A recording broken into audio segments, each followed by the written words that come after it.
Hello everyone, welcome back to physics Phantom.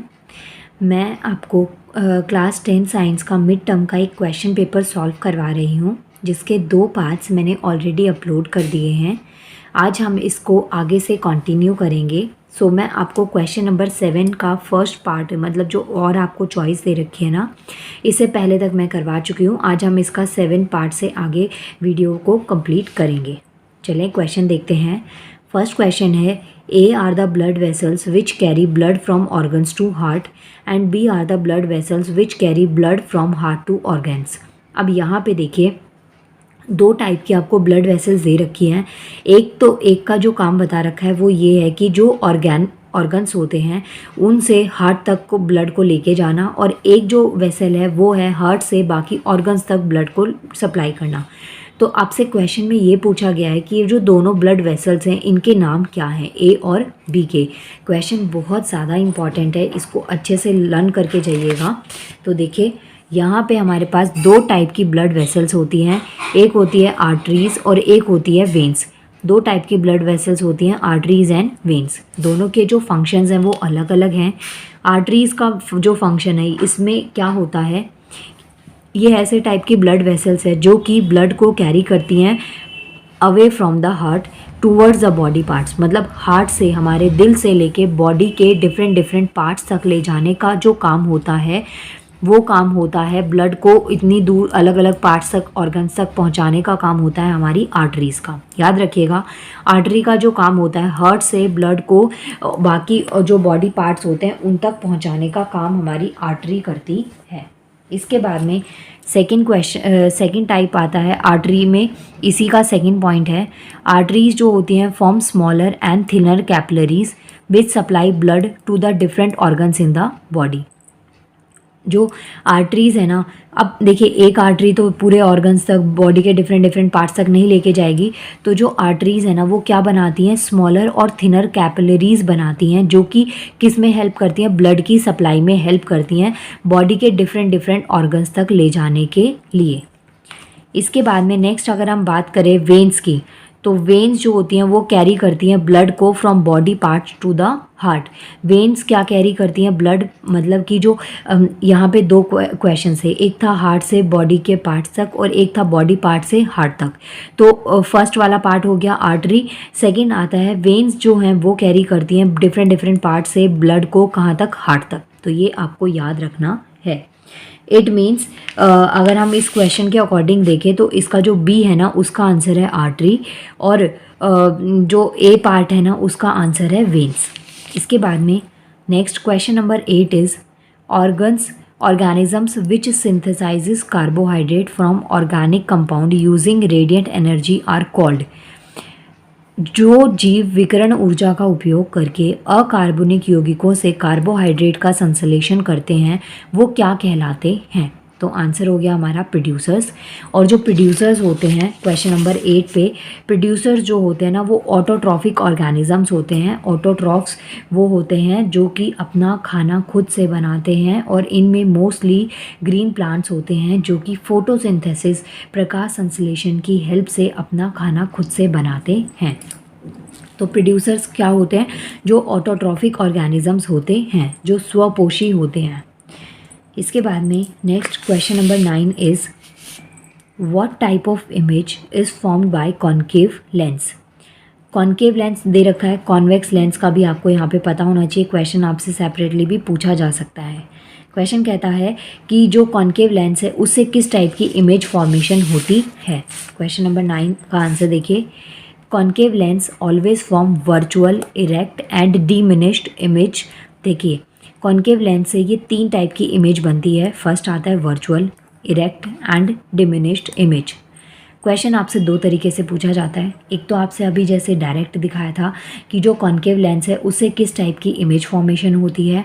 एक आपका MCQ based question आ सकता है, और वो कैसे आएगा, आपसे बोला जाएगा कि ये जो 3 टाइप्स दे दिए जाएंगे, वर्चुअल, इरेक्ट, डिमिनिश्ड, एंड एक और टाइप आपको दे दिया जाएगा रियल इमेज, आप लगा दीजिए। 4 पॉइंट आपको दे दिए जाएंगे। फिर पूछा जाएगा कि कॉन्केव लेंस जो होता है उनसे, कॉन्केव लेंस से इन चारों में से किस टाइप की इमेज फॉर्मेशन नहीं होती है।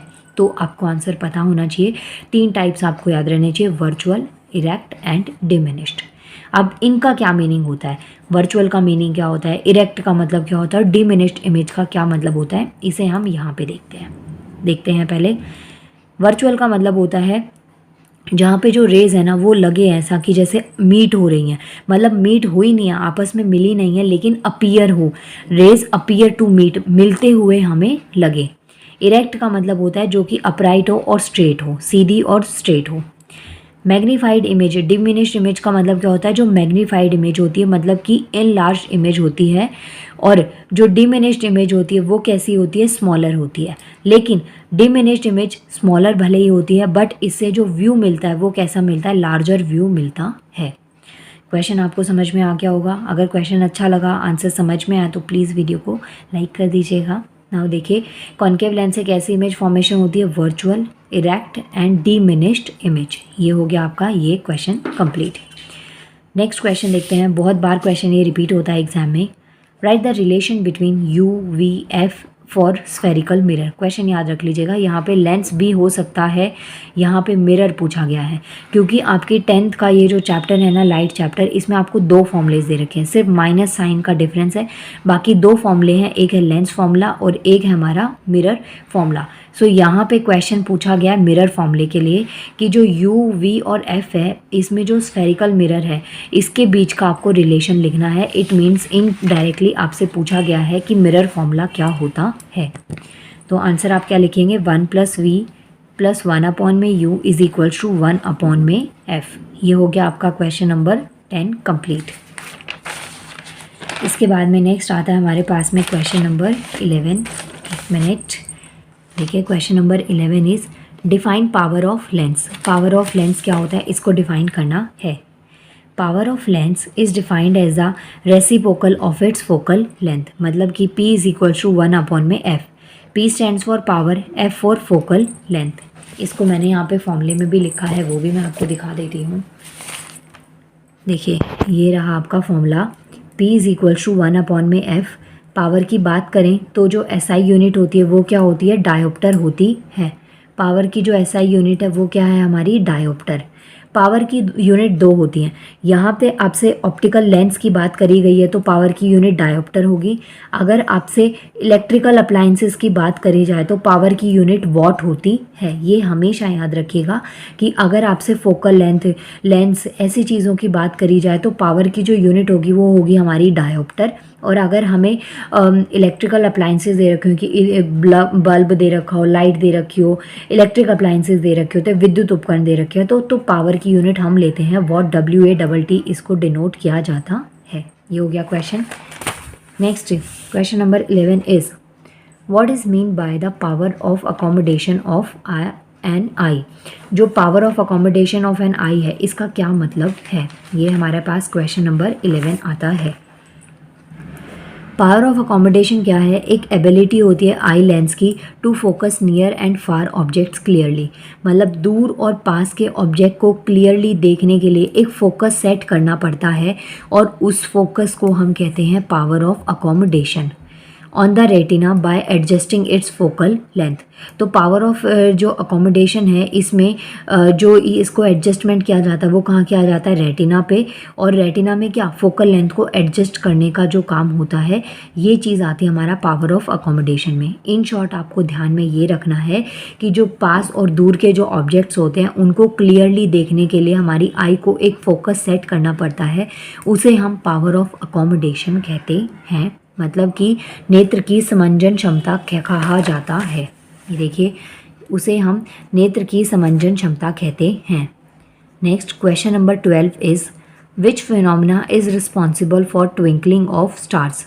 स्टार्स के टिमटिमाने पे कौन सा फिनोमिना रिस्पॉन्सिबल होता है। आंसर है हमारे पास में रिफ्रैक्शन। ये हमारे पास 2 कंसेप्ट होते हैं, एक होता है रिफ्लेक्शन और एक होता है रिफ्रैक्शन। इससे पहले वाली वीडियोस में मैं इसको काफ़ी डिटेल में एक्सप्लेन कर चुकी हूँ, आप वहाँ से इसको देख लीजिएगा। बाकी अगर आपसे ट्विंकलिंग ऑफ स्टार्स का पूछा जाए तो आंसर होगा आपका refraction. Next question, last question है इस वीडियो का। Name the component of white light that deviates the least and the most while passing through a prism. अब देखिए एक प्रिज्म आपको दे रखा है, यहाँ से वाइट लाइट को पास किया गया और ये 7 कलर्स में स्प्लिट हो जाती है। तो यहाँ पे जो 7 कलर्स में स्प्लिट हुई, क्वेश्चन इसी से पूछा गया है कि इन कलर्स में से कौन सा जो है वो लीस्ट डेविएट है और कौन सा मोस्ट डेविएटेड कलर है। आपसे क्वेश्चन में पूछा गया है श्वेत प्रकाश के उन घटकों के नाम बताएं जो प्रिज्म से गुजरने के बाद सबसे कम और सबसे अधिक विचलित होते हैं। श्वेत प्रकाश पूछा गया है, वाइट लाइट का पूछा गया है, डेविएशन का। आंसर देखते हैं। देखिए अगर हम मोस्ट डेविएटेड का पूछे आंसर बताएं तो वो आता है हमारा वॉयलेट कलर, और लीस्ट डेविएटेड का आंसर देंगे तो अब वो आता है रेड कलर। क्वेश्चन आपसे सेपरेटली भी पूछा जा सकता है, क्वेश्चन आपसे कंबाइंड फॉर्म में भी पूछा सकता है। आप दोनों ही तरीके से इसको याद रखिएगा। नाउ मिलते हैं नेक्स्ट वीडियो में, जिसमें मैं आपको मेटल्स और नॉन मेटल्स के कुछ इंपॉर्टेंट क्वेश्चंस करवाऊंगी। एंड वीडियो को लाइक करिएगा, चैनल को सब्सक्राइब कर दीजिएगा। इसके अलावा आप मुझे इंस्टाग्राम पर भी फॉलो कर सकते हैं। Thank you so much.